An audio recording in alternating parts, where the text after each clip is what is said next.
think it gave me a lot of clarity and a lot of clear direction, I would say, how to Hmm. proceed. It was a very clear plan which was prepared by you. And there were regular checks I think you would do yourself, or if I stumble somewhere, I would just reach out to you. Hmm. And so that was the nice part. Got a like clear insight that there is a certain portion in argument that is how we can make it that one strong or weak. Hmm. And so I was easily able to eliminate at least two or three option choices straight away, and Hmm. then it would just stick down to the last two choices mostly. Hmm. So that helped a lot. Yeah. And then I took up the quant one, which was quite quick for me because of this pace thing that is there in the eGMAT Hmm. platform. Hmm. So most of the topics coming from engineering background, I had already good understanding, and I was able to go through them quite fast. It Hmm. was more or less for me getting stuck in one or two questions and spending too much time there, which hampered my overall score in quant. I think which as a guidance, like it was not just the kind of study or how to answer the questions, but sometimes maybe like the breathing techniques or maybe some other kind of places where I would fumble, you would give me some suggestions. Hmm. So that also helped. Yeah. And one of the main things which I think we got out of the discussion, which you brought in, was the change in sequence. The Hmm. change in sequence from doing the regular quant verbal DI to Hmm. quant DI verbal. I think it straight away gave me 20-30 points boost. Yeah.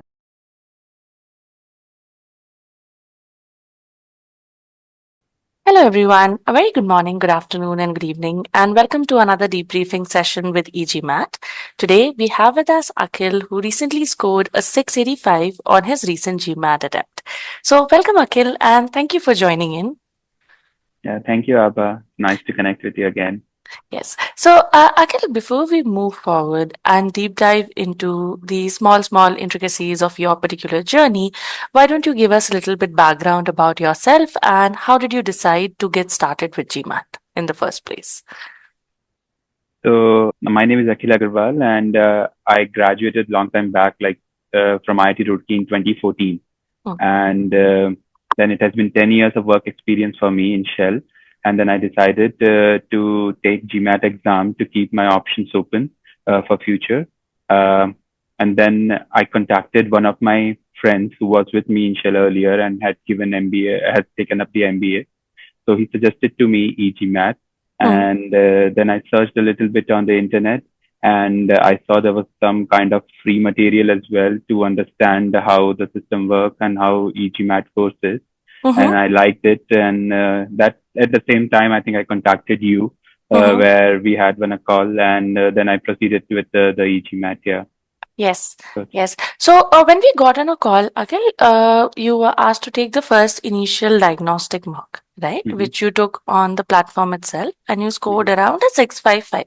Okay. mhm. And after that, we started on with the journey of actually going around and building that foundation, right? So why don't you walk us through your what were your next immediate steps after you took the mock? Okay. So after I took the mock, first thing that I did was to analyze where I got the questions wrong, where I made mistakes. Hmm. And then we realized quickly it was my verbal section that needed more working on. Hmm. So the first topic that we picked up was getting the verbal up to speed. So I started with the course structure as it is, Hmm. main with the reading strategies and all those kind of concepts, which Hmm. helped me in certain elements, especially in reading comprehensions, where I Hmm. was going quite fast and not comprehending too much. So Hmm. the reading strategies plus slowing down a bit, it helped me a lot. And then as we went into the critical reasoning section, it Hmm. gave me more clear insight, like how I need to tackle any argument, Hmm. and basically how do I need to kind of answer the questions. Like earlier, when I used to answer any CR question, I Hmm. would get confused with all the options because I thought everything is a possibility. Hmm. And after doing the course, I got a like clear insight. that there is a certain portion in argument that is how we can make it that one strong or weak. mm, And so I was easily able to eliminate at least two or three option choices straight away. And mm, then it would just stick down to the last two choices mostly. mm, So that helped a lot. Overall, the course design was also quite nice. I think there were a lot of questions, a lot of practice there in the course itself, mm, especially on the verbal part. mm. So that helped me proceed. Yeah. And then I took up the quant one, which was quite quick for me because of this pace thing that is there in the eGMAT Mm, platform. mm, So most of the topics coming from engineering background, I had already good understanding, and I was able to go through them quite fast. It mm, was more or less for me getting stuck in one or two questions and spending too much time there, which hampered my overall score in quant. This is mm. something I needed to push myself to let go of questions and maybe come back later on. Yeah. So that's where I think the quant part I got improved. Yes. Uh, and post that, I think we took another this one another exam. More. But Yes. yeah, so my quant and verbal were quite okay in that. Mm, For verbal was still not like to the extent that we wanted, mm, but quant went well. But mm, we saw that the DI part also came down. mm, So I think then we decided to go ahead and take the DI course as well, mm, which gave me some more little bit more insights. Earlier, I was not at all aware about the sorting thing and how we can utilize it properly. So mm, that helped me answer some questions quite nicely. mm. And overall, I think I was able to do well in the DI section in the study. Yeah. And yeah, and that's how I think I progressed with the course. Yes. Now, let's deep dive into each of the sections, right? Mhm. Like for verbal, you clearly mentioned that you were able to develop that architecture, that pre-thinking thought process, and the reading strategies, right? Mhm. Now, considering your quants, because in quants, you were already starting at a Q85. Mhm. Okay. But like you mentioned, you still decided to go ahead with the course and considerably you were able to save a lot of time. Like if we see in NP itself, you saved a good about 15 hours, right? Yeah, Similarly, in WP as well, you were able to save close to 13 hours. So every course you were saving 10 to 15 hours using the PACE engine, right? yeah. So what were the skills that you developed along this way that helped you perfect your quants concepts better and get to that Q90?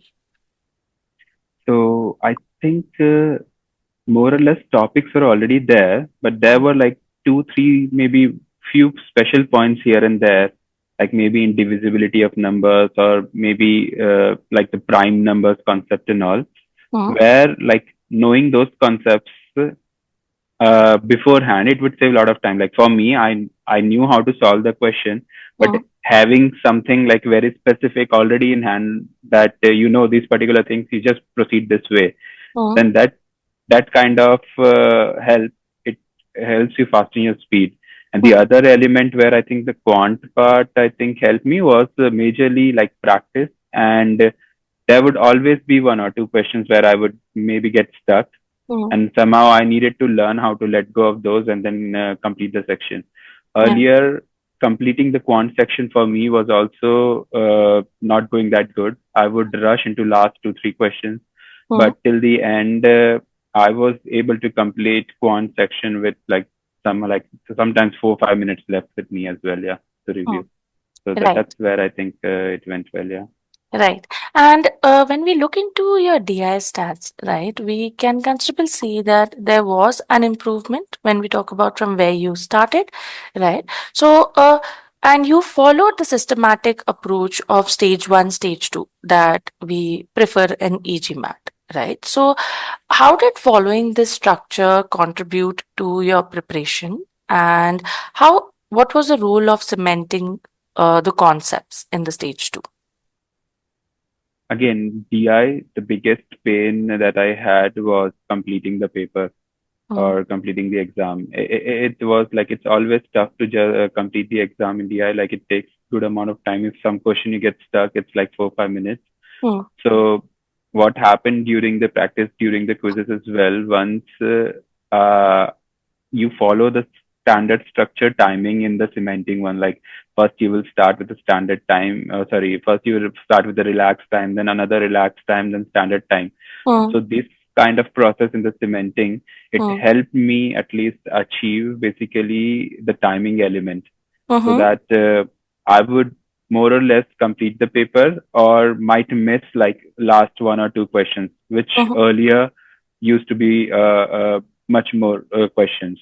mm-hmm. So I think that kind of help I got in cementing, and also it gave me exposure to different variety of questions that I could see during the exam, because DI was a new part to me, Mm. and I had not I was not that much familiar with it earlier. Yeah. Hmm. And when we look into your DI stats, since we are speaking about the cementing, right? So how did you go about understanding your corrective actions and executing them further? Were you maintaining error logs as part of your journey? So I did maintain the error log, and it was not the exhaustive one, because for Mm, me, the I think the exhaustive error log that eGMAT has, that is something like, I think it contains a lot of things, lot of information where you can go and correct. But for me, it was a little bit like it was becoming like not that much friendly. Like just in my case, I would say, mm, because I was it was a little bit overwhelming. So I decided to kind of note down my kind of points where I would falter, and then those things I would see in the exam how I can get it off. Like for example, if I have to say like timing strategy, so any mm, particular question, I decided if I'm doing this particular section, especially DI, maybe I take certain number of minutes. If mm. I exceed that, then I just let it go and move on. Yeah. Yeah. So these kind of things, it helped me. Another part was, yeah, I think there was a lot of text which I would use to get afraid of. Like if there a question contained a lot of text, Mm, and going through that slowly and still answering it, I would kind of put in a lot of time. So in my mind, I had that barrier when I would see already a lot of mm, text. mm, So slowly, I kind of tried to maintain my calmness and go through the text and get a little bit of practice. And then I saw that overall I would be able to answer that question if I just remain calm and don't think too much how yeah. long it is or something like that. Yeah. Yes. So that Yes. element I think also helped. Yeah. Yeah. And, when we were working around together, you had also been a part of the last mile push program, where, so, uh, in your journey, when we talk about the last mile push or the mentorship and the support, what kind of value did it have, or what change did it bring onto the table? Think it gave me a lot of clarity and a lot of clear direction, I would say, how to Mm, proceed. It was a very clear plan which was prepared by you. And there were regular checks I think you would do yourself, or if I stumble somewhere, I would just reach out to you. mm, And so that was the nice part. And again, one more element I think, which as a guidance, like it was not just the kind of study or how to answer the questions, but sometimes maybe like the breathing techniques or maybe some other kind of places where I would fumble, you would give me some suggestions. mm, So that also helped. yeah. And one of the main things which I think we got out of the discussion, which you brought in, was the change in sequence. The Mm, change in sequence from doing the regular quant verbal DI to mm, quant DI verbal. I think it straight away gave me 20, 30 points boost. Yeah. That's mm. what I feel. Yeah. Yeah. And So I the think we, strategies. Yeah, I think we came up with that change with the pattern that we could actually observe, Mhm, right? And it makes more sense that you play to your strengths, being an mhm, adaptive test. And I think that's why we made that slight change in the final mocks, yeah. right? So, looking into and talking about your mocks, Akhil, so there were a couple of mocks that you had taken as Mhm, part in the end days of your prep, right? mhm, Initially, there were some that did not go much as planned, mhm. and then we slowly, gradually started improving from there on. Right. So why don't you give us a little bit insights into your mocks strategies and what were the do's and the don'ts that you realized and you implemented along the way? Okay, I think the first part was like earlier I was doing quant, verbal, and then DI. So overall, quant and DI, I think, were my strengths. Mm, And I would take verbal in between. And if for some reason the verbal section did not go that as well, maybe it created a little bit of moral reduction for me for DI. So the DI also was not going that much well. mm, So I think that was the case in the beginning. So we changed the sequence and then it started going quite well. mm, Uh, so that was, I think, the lowest that I scored in the mock was before changing the sequence. yeah. And and then again, at some places, still I faltered with those kind of issues where I stuck to a question or like I just wasted so much time Mm, where I had the option of coming back and and changing the answer as well. So mm, my score did improve, but it did not go improve very well. mm. And then I think I also took some of the tests on the official forum, like in the Yes. GMAT, this thing. Yes. Those those tests were little bit simpler to the actual exam. Plus, I think the e-GMAT marks as well, Mm, and there I was able to score well as well. So that mm, gave me a little bit of confidence, and then sticking to my strategy. So mm, one more element that I had was like after being away from any competitive exam for so long, like my concentration, I would not be able to keep it till the end. The mm, verbal being the last section, I would not be able to put my whole focus in. So mhm. then we discussed and decided to utilize the 10-minute break Yeah. before verbal and get fully relaxed and then start the verbal fresh. I think Yeah. that also helped, yeah. Yes. And again, like this has been a journey for you. It's been a few months where we actually started, and now, eventually we are coming to the closure of it, right? So while you were putting in the number of hours and, you were preparing, was there a particular routine that you would generally follow for your day-to-day prep and managing your time along with your work? Yes, it was more or less a routine. For me, this particular month were a little lesser of the work side, so Mm, I was able to dedicate good amount of time, mm, and to complete the course, I needed to put in hours as well. It was just in between there would be some personal trips, and then I had to manage time with my daughter. mm, So, but overall, mostly I would stick to timings. Like I would wake up early in the morning when my daughter was asleep. I would do kind of a little bit of preparation. Then I would look after her. And then once she would go to her school, then I would take other more time. mm, So overall, it was a kind of a daily routine, I would say. mhm, And only I would had to change a routine sometimes because of the cementing and other quizzes where you would not want to just do it on a go, but you want mm. to have like relax, take proper time, understand, and do stuff. Yeah. Yeah. Right. And so, Akhil, once you were done with the mocks, it was time to take the test. And the test date was something that we had planned and we had booked for it, right? So, let's talk about the test day. What were the things that you did maybe a week down the line with your prep? Because I know a lot of students, sometimes use a lot of aggression where they start taking a lot of mocks in the last 1 week, right? Whereas others try to prefer, they keep it very minimalistic, but at the same time productive as well. Right. So, what was your approach for the last 1 week? And then we can talk about your test day as well. I think if I talk about 1 week in the beginning of that last week, Mm, for 1 or 2 days, I also took a couple of marks. mm, Uh, I think to just like see whether I'm consistent or not, because that is mm, something which was not coming in 100% all the time. mm, And once I was a little bit confident that I would be able to score like above a particular threshold, mm, then what I did was just regularly in between, I would do like a section test mhm. just to keep myself in the rhythm. Yeah. So maybe section text for quant or verbal. Uh, and at the end, I think like last few days, I did not do that many tests as I Mm, was also involved, like keeping my mind out of the exam and focusing on some other things. mm, So I did little bit less tests. I focused little bit more on DI.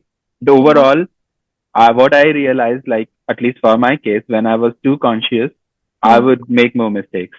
Yeah. So I think for my case, it was easy to kind of, the better way is to kind of relax a little bit, not go into too much, and then take the exam straight away. Yeah. The places where I think I played too conscious, like I need to practice more or something like that, I had that aggression in mind. I think it did not end well for me that well. Yeah, right. And I feel that what you shared right now, it might be a common scenario that a lot of students face, right? Mm, Because sometimes when we take that extra pressure, we are not really focusing on the question in hand or that very day and that very moment. We tend to get into the zone where we start over analyzing and overthinking, mhm, right? But for you, more or less, the stats were very much in line. It mhm, was, a bit of anxiety kicking in the last couple of days, but that is also natural because as you mhm. get closer to the test, right, there are apprehensions there, right? Talking about the test day, so while you were giving the test, did you feel that everything was going in line, or what was the sequence that you followed, and what was your experience? So the test time, I started the sequence with quant, DI, Mm-hmm. and verbal because we decided quant and DI are my strengths, and then verbal I will take on a relaxed way. Again, the break was planned to take before verbal to relax and calm down. Quant side of things, I think the questions were some places it was a little difficult, but overall I was able to manage quite well. I think till the end, even I was able to finish the paper and have 4 5 minutes or something left where I was able to come back and do just double check anything. So I did not change any answers. Mm-hmm. Overall, I was pretty confident that the quant one went well. Mm-hmm.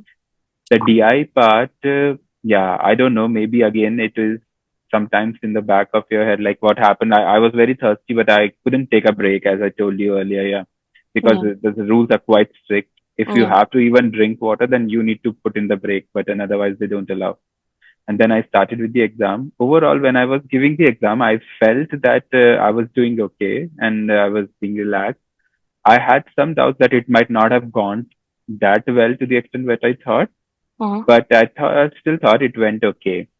And then I took the break.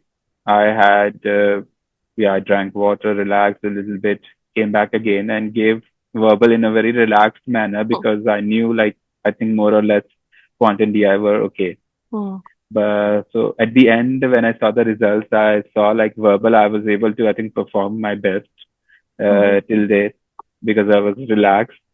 Quant, more or less, I had an idea. I was able to score Yes. 100 percentile, yeah. Yeah. And the DI part, it went a little bit unexpected. Yeah, I thought it went okay, but I fumbled maybe at few points where it went not okay. Yeah. Yeah, right. And if you have to look back at your journey, so what would be the key takeaways or learnings that you believe you would like to share with the other GMAT test takers? Um Key points would be, I think, time management is again very critical. One of the keys. Mm, For me, it was very much important. Like for each section, I had my like time defined till the yeah. end. Like Mm, for verbal, I would keep this many minutes. For font, I would keep this, mm, and for DI was different. But each individual person will have based these timings based on their kind of understanding and how they go about it. That was one critical thing. The other one, I think, which played out quite well, which was pleasantly surprising for me, was the sequence. mm, So playing to the strength in the beginning and then relaxing and taking not your strength topic in a relaxed way, that I think helped. mm, One thing which also was a little bit learning for me was, I think, the tests that are there on the official forum, those mm, are quite easier. So it's mm, so one should avoid kind of judging themselves just based on those kind of tests. That's the two mm, free tests. mhm, So I think the overall even exam was a little difficult than those tests. mhm. So I think these are the major learnings I think I would take away. Yeah. Yeah. Right. So I think, Akhil, our discussion, because we try to cover everything from starting from, what were your weaknesses? How did you overcome? So I'm sure that this session would help a lot of students out there, because I know a lot of students struggle in various areas, and coming from someone who has already been there and now who has done that, right? Mhm. Got to the other side, it always makes a huge, huge impact. Right. Yeah. So, on that note, Akhil, I would really like to thank you from the entire eGMAT team for taking out this time and doing this interview with us. And we wish you all the best for the next steps. Thank you. Yeah, thank you. Thank you so much, Abha, yourself, to you, as well as to the whole eGMAT team for helping me through this process. And I really enjoyed my interactions with you. Yeah. And hopefully, even this interview, if it helps anyone, it would be very nice. I would feel very nice about it. Yeah.